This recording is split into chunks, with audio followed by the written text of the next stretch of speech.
stolen or bought through the selling of drugs. And he's in and out of prison all the time. And this particular time he comes out of prison, he moves from the place, the village where he was. He went to a new town completely. He didn't know anybody in this place. And he had a flat from the council, which he didn't have hardly anything in the flat. So he knew nobody at all in this place. And he's on a bus. Somebody gets on the bus, sits by him, and starts talking to him. Doesn't start talking about the Bible, just friendly talk. Gets off the bus, thinks no more about it. The following day, he's walking his dog in the park, and the very man that was sitting by him on the bus is coming towards him with his family. So they have a little conversation, and he says, "Oh, you know, where have you been?" "We've been to church." Now, this blows this Barry's mind. They've been to church because he was a man who looked very much like himself. He had sort of biker's clothes on and tattoos, and you know, so it blew his mind a bit. They've been to church. Oh, I didn't think people like that went to church. Okay, so the next day he gets a knock on his door.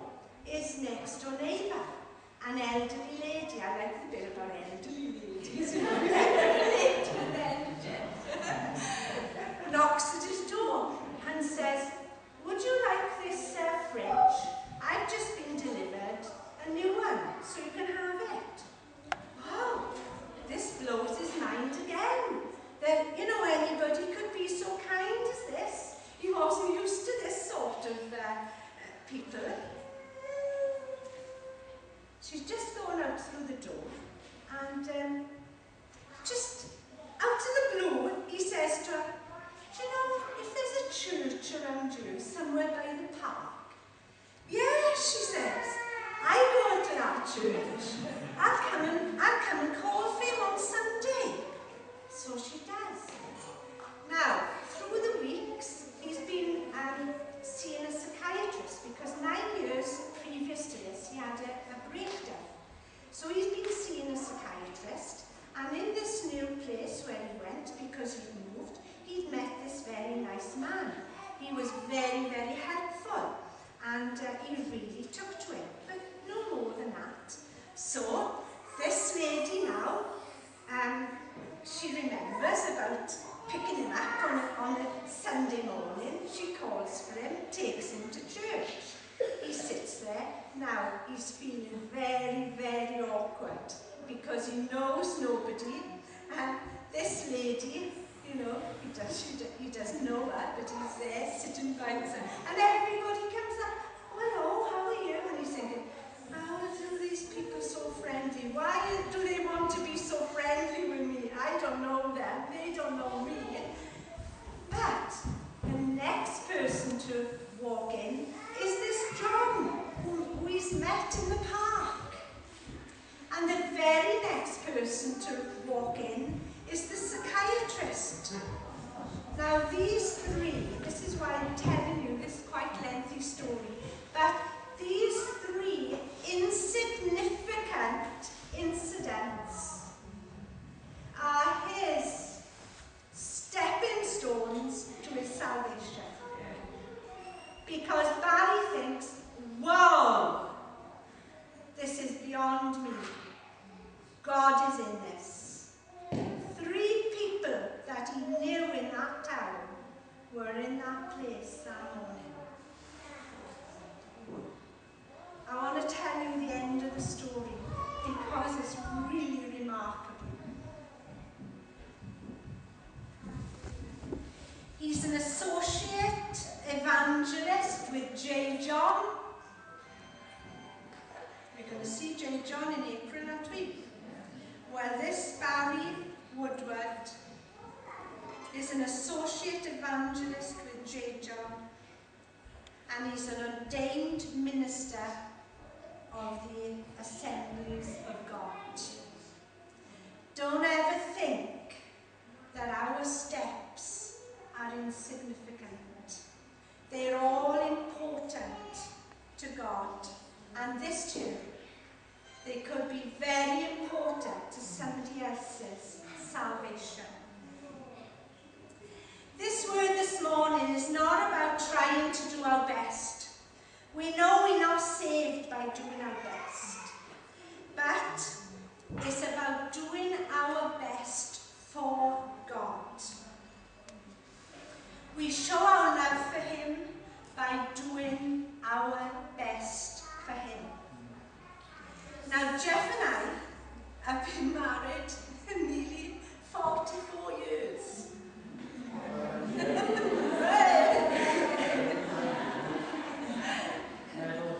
And he knows what pleases me. And because he loves me, he does his best for me. And I want to tell you this morning that he makes lovely tea and toast in the morning. So he does his best for me in the morning, and then I do my best for him for the rest of the day.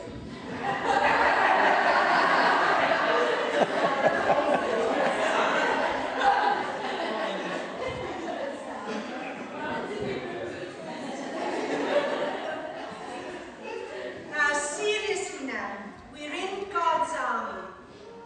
He is our commanding officer, and we are marching in step with his spirit. Marching together. And what a mighty force against the powers of darkness. Worshipping together, giving him honour and praise in this place together. What a mighty force. What a declaration to the powers of darkness in this community. Do you believe it this morning? What a mighty force. Our declaration that he, our God, is mighty. He is all-powerful. And did you know that what happens in here has an effect on our community? It certainly has. Now then, this is the important part, because this is God speaking into our lives. Maybe this year,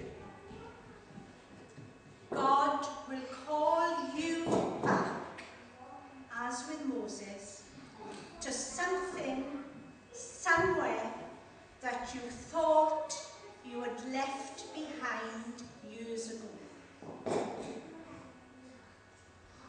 And God's word for you this morning is put your best foot forward. Or maybe this year, as with Esther, you will know that you are in a particular place for such a time as this. That you have to make a stand and speak out. And God's word for you is, put your best foot